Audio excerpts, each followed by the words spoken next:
This is Mr. Cummings, and I'll make our opening statements, then we'll recognize you for your opening statements. Our country is in an opioid crisis, and it's getting worse. Statistics can be helpful because statistics help us quantify and provide scope and scale, but statistics are what usually happen to other people. What paints the most vivid image of this crisis are those who have lost children to overdose, those who are now and will forever be in the throes of addiction, and those whose lives have been ended, upended, and are in fear of retreat back toward addiction. The increasing reality is more and more of our fellow Americans have come face to face with this crisis within their own families, to say nothing of within their own communities and the broader American family. Each year, over 64,000 Americans die from a drug overdose, and that's more than the number of Americans killed in the entirety of the Vietnam War, a war which has consumed parts of the American consciousness for over half a century. And while consensus exists on the depth of this challenge and the need to confront it in an apolitical way, the problem is worsening as more potent drugs emerge and the online market for illicit distribution expands.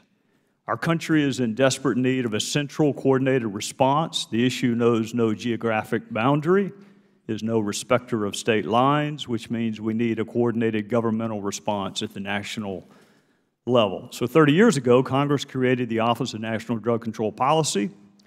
This office is designed to play a central role in coordinating the nation's drug control policy and programs. National drug control efforts are spread across 16 departments and agencies implementing programs and operations throughout the U.S.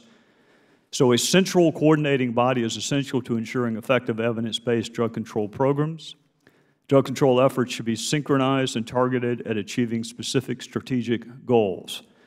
While the ONDCP continues to receive annual appropriations from Congress, it nevertheless operates under an expired authorization. Reauthorizing ONDCP with revamped and enhanced authorities will improve coordination and effectiveness of federal agencies and their diverse drug control efforts. ONDCP is also tasked with administering 2 grant programs, HIDA and the drug-free communities. ONDCP is uniquely positioned to administer these programs in a way that gives those working at the state and local level a prominent seat at the table. As Congress appropriates increasing levels of funding, the need for national coordinating office is more important than ever. And to be sure, our nation's drug crisis will not be curtailed merely by appropriating money. The money must be spent in an effective way rooted in evidence, experience, and expertise. Last week, our committee shared a discussion draft of reauthorization text for the ONDCP. The committee has held hearings, roundtable discussions to better inform our reauthorization efforts. And through the posting of our draft text online, we've received constructive feedback from the general public. Today, we want to hear from partners about the importance of reauthorizing ONDCP. By ensuring a synchronized national effort, we're better positioned to achieve our common goal of ending this devastating crisis.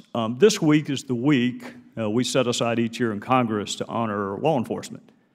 So I want to end by honoring someone in law enforcement, an old narcotics officer by the name of Kevin Simmers. Kevin dedicated his career to the interdiction and detection and apprehension of drug dealers. He wanted to do his part to keep his community free from the scourges of addiction and trafficking. He felt like he was doing the Lord's work. But Kevin was not just a law enforcement officer, he was also a father to a beautiful daughter named Brooke. But we know addiction is no respecter of people, not even of law enforcement officers who dedicate their lives to keeping drugs away from other people's children. No one is immune. So when Kevin's daughter, Brooke, developed an addiction, he did everything a father could do. He tried treatment. He tried unconditional love. He tried tough love. He tried treatment again, even tried jail. You can imagine how hard it would be for a father to leave his daughter in jail. But he did so because he wanted her to be clean. He came home from work and parked his police car behind his daughter's car so he could block off not just her car, but also her path back to addiction. He wanted to keep his daughter from leaving in the middle of the night. He wanted to separate her. He wanted to protect her. He wanted to trap her. A father's love can be a benevolent trap, but heroin is a trap too.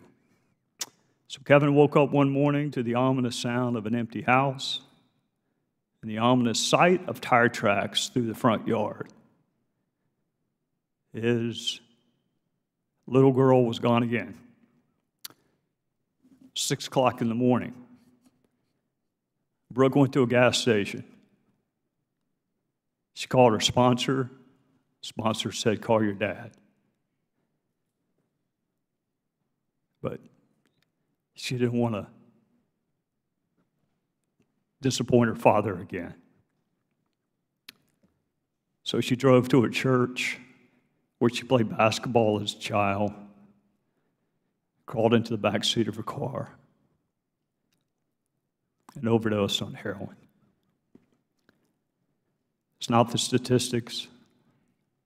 It's not the money. It's something you can't count. It's the grief of parents burying their child. The gentleman from Maryland is recognized.